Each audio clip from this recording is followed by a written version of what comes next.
யார் இந்த அருள்கண்ணன்? ஓட்டுநராக இருக்கீங்க, அதுவே உங்களுக்கு ஒரு அமைதியான வாழ்க்கையாக இருந்திருக்கும். அதெல்லாம் விட்டுட்டு நீங்கள் அரசியலை தேர்ந்தெடுத்ததுக்கான காரணம் என்ன? எனக்கு 2 குழந்தைங்க இருக்காங்க. அவங்க வருங்காலத்தில் வளர்ந்து நான் வேறு கட்சியில் நான் இருந்து இந்த நாடு நாசமாக போய் ஏன்ப்பா அந்த கட்சியில் சேர்ந்து இந்த நாட்டை நாசமாக்குறது நீ ஒரு காரணமாக இருந்ததுன்னு கேட்கக்கூடாது. நான் ஜெயிக்கலாமும் பரவாயில்ல, எனக்கு பதவி எதுவுமே இல்லைனாலும் பரவாயில்ல. ஒரு நல்ல கட்சியை முன்னெடுத்து அவங்க அப்பா நல்ல கட்சியில் இருந்தார், நல்ல வழிமுறை கொண்டு போனார். மக்கள் தான் புரிஞ்சுட்டு அவங்க ஓட்டு போடாமல் புறக்கணிச்சாங்கன்னு மக்களை குறை சொல்லணும். வேற என் மேலே குறை சொல்லக்கூடாது. என் பிள்ளைங்களுக்கு நல்ல ஒரு நாடு வேணும், அமைதியான வாழ்க்கை வேணும். அதுக்காக டிவியெல்லாம் இல்லாத காலத்தில் ரேடியோ இருக்கிறதுல நான் இலங்கையில் நடக்கிறதெல்லாம் கேட்டுகிட்டே இருப்பேன். அங்கே எல்டிடி சண்டை போடுறது அப்படின்னா ஒரு 10 பேரை ராணுவத்தை எல்டிடி அடிச்சுன்னு சொன்னால் எனக்கு பெரிய சந்தோஷமாக இருக்கும்.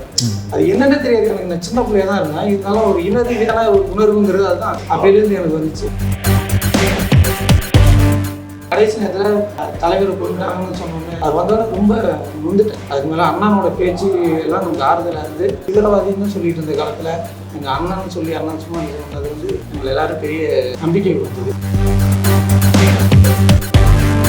என்னோட உறுதியான நம்பிக்கை, அந்த தைரியம் வேறு யார்ட்டையும் நான் பார்த்ததே இல்லை. ஒரு தைரியமான உறுதியான ஒரு கொண்ட கொள்கையில் எந்த சூழ்நிலையும் மாறாமல் இருக்கிற ஒரு நம்பிக்கை உறுதியாக அண்ணனோட நிற்க. அண்ணன் உடம்பை பார்த்துக்கணும், அண்ணனுக்காக நாங்கள் இருக்கோம். கிவுலூர் சட்டமன்ற தொகுதியில் முதல் சட்டமன்ற வேட்பாளரை நாங்கள் தேர்ந்தெடுத்து கொடுப்போம் உங்களுக்கு அப்படிங்கிற நம்பிக்கை நான் கொடுக்குறேன். தமிழர்களுக்கு வணக்கம்.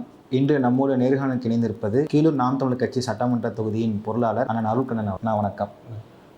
கட்சி ஆரம்பித்த காலத்துலேருந்தே நீங்கள் கட்சியில் இருக்கிறீங்க. தொடர்ச்சியாக நம்ம நாம் தமிழர் கட்சி தேர்தலில் வாக்கு சதவீதம் அதிகரிச்சிட்டு இருக்கு. ஆனால் நம்ம எந்த ஒரு எம்பி சீட்டோ எம்எல்ஏ சீட்டோ ஜெயிக்கல. அப்படி இருக்கப்போ நீங்கள் தொடர்ச்சியாக கட்சியில் பயணிக்கிறீங்க. உங்களை நான் நேர்காணல் எடுக்கணும்னு எனக்கு ரொம்ப ஆர்வமாக இருக்குது. அதனால தான் இந்த நேர்காணல். உங்களை பற்றி நான் தெரிஞ்சுக்கணும்னு நினைக்கிறேன். யார் இந்த அருள்கண்ணன்? என் பேர் அருள்கண்ணன். நான் வந்து ஓட்டுநராக இருக்கேன். கூடுதலாக விவசாயம், எங்கள் வீட்டுக்கு இடம் அதிகமாக இருக்குது, விவசாய வேலையும் பார்த்துக்கிட்டு ஓட்டுநராகவும் இருக்கேன். ஒரு பள்ளி வாகனம் ஓட்டிகிட்டு இருக்கேன்.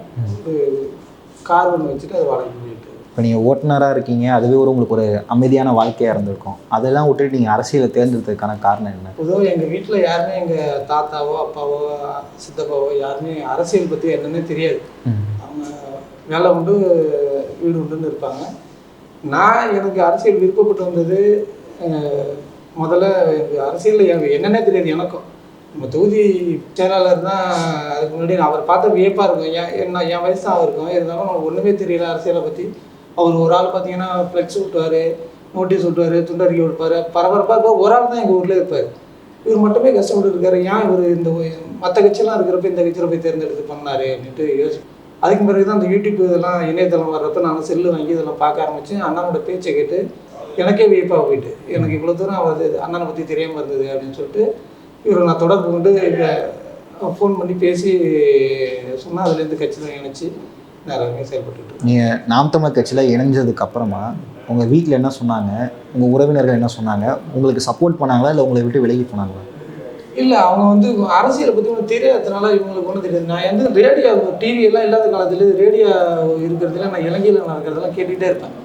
அங்கே எல்டிடி சண்டை போடுறது அப்படின்னா ஒரு 10 பேரை ராணுவத்தை எல்டிடி அடிச்சுன்னு சொன்னால் எனக்கு பெரிய சந்தோஷமாக இருக்கும். அது என்னென்ன தெரியாது, எனக்கு நான் சின்ன பிள்ளையாக தான் இருந்தேன். இருந்தாலும் ஒரு இன ரீதியான ஒரு உணர்வுங்கிறது அதுதான் அப்பையிலேருந்து எனக்கு வந்துச்சு. இது மாதிரி கடைசி நேரத்தில் தலைவர் கொண்டாங்கன்னு சொன்னோன்னே அது வந்தது உண்மையே போயின்னு தெரியல. அது வந்தோடனே ரொம்ப நொந்துட்டேன், கஷ்டப்பட்டு இருந்தேன். அதுக்கு மேலே அண்ணனோட பேச்சு எல்லாம் நமக்கு ஆறுதலாக இருந்து அண்ணனோட கொள்கையை, தலைவரோட கொள்கையை அண்ணன் மூலியமாக நம்ம செயல்படுத்த வந்து நம்மளால முடிஞ்சதை நம்ம செய்வோம் அப்படின்ட்டு. இல்லை, வீட்டில் உங்களை யாராவது தடுத்தாங்களா அந்த மாதிரி கேட்க? இல்லை, யாரையும் தடுக்கலை. இந்த அரசியலை பற்றி தெரியாததுனால ஒன்றும் நமக்கு இவங்களை பற்றியும் தெரியாது, தமிழ் தேசியத்தை பற்றி அவங்களுக்கு ஒன்றும் தெரியாது, அரசியலை பற்றி ஒன்றும் தெரியாது. ஆனால் அரசியல் சாக்கடை யாரும் போக வேண்டாங்கன்னு அவங்க ஒதுக்கி இருந்தாங்க. நம்ம போனதை பற்றி நம்ம அவங்களை ஒன்றும் சொல்ல. இப்போ எந்த அளவுக்கு மாறி இருப்பாங்க உங்கள் வீட்டில்? கண்டிப்பாக எல்லாரும் நமக்கு சப்போர்ட் பண்ணுறாங்க. நான் ஒருத்தட்ட கேட்டாங்கன்னா அவங்க 10 பேர்ட்ட கேட்டு ஓட்டு போட சொல்கிறாங்க. போன ஒரு பார்க்குறவங்கள்ட்ட எல்லாம் அவங்களா கேட்குறாங்க வீட்டுக்காரவங்கள்ட்ட. நான் இப்போ சென்ற ஊராட்சி மன்ற தேர்தலில் கவுன்சிலர் வேட்பாளர்கள் நின்று எனக்கு வந்து கட்சிக்காரவங்க கூட யாரும் வரல. அவங்கவுங்க ஒரு வேலையை பார்த்துருந்தாங்க. ஆனால் எங்கள் குடும்பமாக எங்கள் அத்தை, எங்கள் அண்ணி, எங்கள் அம்மா, எங்கள் வீட்டுக்காரவங்க எல்லாம் சேர்ந்து என் பிள்ளைங்க எல்லாம் வீடு வீடு போய் கேட்டோம். 5000 ஓட்டு எங்கள் கிராமத்தில் ஐயா அந்த ஒரு நான் எப்படியும் ஒரு 4000 குடும்ப நாளும் இருக்கும். எல்லா குடும்பத்துக்கும் நாங்கள் போய் ஒரு 10 பேர் குடும்பமாக போய் கேட்டோம். கேட்டு 350 ஓட்டு வந்துச்சு. பரவலாக வந்தது. சொந்தக்காரன் ஜாதிகாரங்களும் இல்லை, அது இனத்துக்காக விழுந்த ஓட்டு அந்த 350 ஓட்டு. நீங்கள் நாம் தமிழர் கட்சியில் இணைஞ்சிட்டீங்க. இதனால நீங்கள் இதெல்லாம் இழந்தீங்க. உதாரணத்துக்கு உறவுகள், உங்களோட உறவினர்கள் உங்களை விட்டு விலகி போயிருக்கலாம், நண்பர்கள் விலகி போயிருக்கலாம், அந்த மாதிரி யாராவது உங்களை விட்டு விலகி போனாங்களா? அது மாதிரி இல்லை. உறவுகள் வந்து நிறைய புரிதலை ஏற்படுத்தி நான் சேர்த்துருக்கேன். என்னோட நட்பு வட்டாரத்தை நிறைய பேர் சேர்ந்துருக்கேன். ஏன்னா நான் வந்து அரசியல்வாதியோட சேர்ந்ததில்லை, பழகினது இல்லாதனால நம்மளை கருத்து வேறுபாடு மட்டும் போகிறதில்லை. அரசியலை பற்றி மேக்ஸிமம் எனக்கு தெரியாதவங்கள்ட்ட தான் நம்ம அரசியலை பற்றி பேசி, அண்ணன் இப்படி இந்த கொள்கையில் இருக்காங்க, தமிழ் தேசியம்னா என்ன, தலைவர் பிரபாகரன் என்ன அங்கே கஷ்டப்பட்டார், தீவிரவாதின்னு சொல்லிட்டு இருந்த காலத்தில் எங்கள் அண்ணன்னு சொல்லி அண்ணன் சும்மா சொன்னது வந்து எங்களை எல்லாரும் பெரிய வியப்புக்கு ஆற்றி பெரிய நம்பிக்கை கொடுத்தது. அதை எங்கள் உறவுகள்கிட்ட சொல்லி நண்பர்கள்ட்ட சொல்லி பெரிய இப்போ எனக்கு பின்னாடி என் பேச்சு கேட்டு நம்ம கட்சியில் சேர்ந்தவங்க நிறைய பேர் இருக்காங்க. அண்ணன் சீமான் அவர்களை நீங்கள் எங்கே சந்திச்சிங்க? அண்ணன் உங்ககிட்ட ஏதாவது சொல்லியிருக்கிறாரா, ஏதாவது கருத்து? இல்லை, நேரடியாக அண்ணன்ட்ட நான் பேசின வாய்ப்பு கிடைக்கல. பொதுவாக எல்லாத்தையும் பேசுகிற மாதிரி தான் பேசியிருக்காங்க. புகைப்படம் எடுத்திருக்கேன். எங்கள் ஊருக்கு வந்து ஒரு கொடியேற்ற வந்திருக்காங்க. நம்ம தொகுதி செயலாளர் வந்து அவங்க அப்பா அவங்க திருமணத்துக்கு வந்திருந்தாங்க. திருமணத்துக்கு ஒரு நடம் வந்தாங்க, இறப்புக்கு பிறகு ஒரு நடம் வந்தாங்க. திருமணத்துக்கு வந்தப்பே நான் பார்த்து ஃபோட்டோ எடுத்துருக்கேன். அண்ணன் சீமான் அவர்கள்ட்ட உங்களுக்கு மிக பிடிச்ச கருத்துனா என்ன கருத்து நான் சொல்லுவீங்க? அண்ணனோட உறுதியான நம்பிக்கை, அந்த தைரியம் வேறு யார்ட்டையும் நான் பார்த்ததே இல்லை. அவ்வளோ தைரியமான உறுதியான ஒரு கொண்ட கொள்கையில் எந்த சூழ்நிலையும் மாறாமல் இருக்கிற ஒரு நம்பிக்கை நம்மளை உறுதியாக அண்ணனோட நிற்க வைக்கும். அண்ணன் சீமான் அவர்களுக்கு நீங்கள் ஏதாவது சொல்ல விரும்புகிறீங்களா? அண்ணனுக்கு நம்ம சொல்கிற அளவுக்கு ஒன்றும் இல்லை. அண்ணன் உடம்பை பார்த்துக்கணும். அண்ணனுக்காக நாங்கள் இருக்கோம். கீழூர் சட்டமன்ற தொகுதியில் முதல் சட்டமன்ற வேட்பாளரை நாங்கள் தேர்ந்தெடுத்து கொடுப்போம் உங்களுக்கு அப்படிங்கிற நம்பிக்கை நான் அண்ணனுக்கு கொடுக்குறேன்.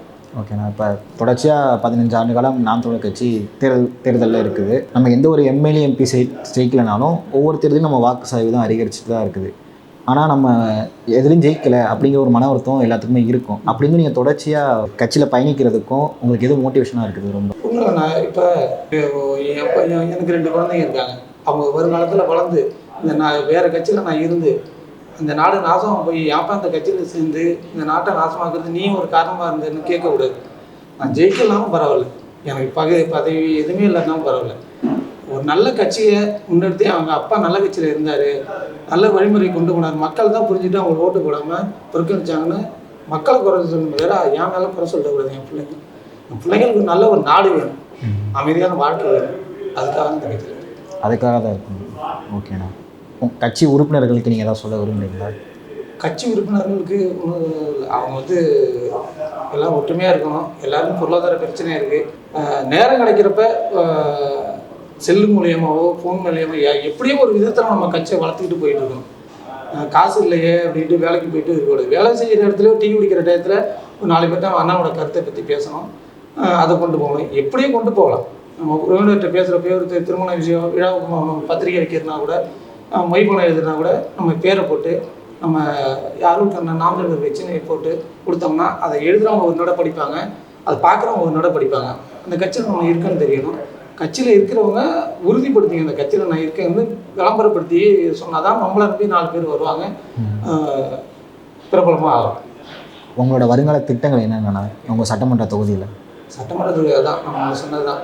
முதல்ல இந்த வர்ற சட்டமன்ற தேர்தலில் முதல் எம்எல்ஏ வேட்பாளரை வெற்றி பெற செஞ்சு நான் அண்ணனுக்கு இல்லை அதுக்கான திட்டங்கள் என்னென்ன திட்டங்கள்? அதுக்கான திட்டங்கள் இப்போ வந்து பூத்து வரையாக நம்ம முகவரி போட்டுருக்கோம்.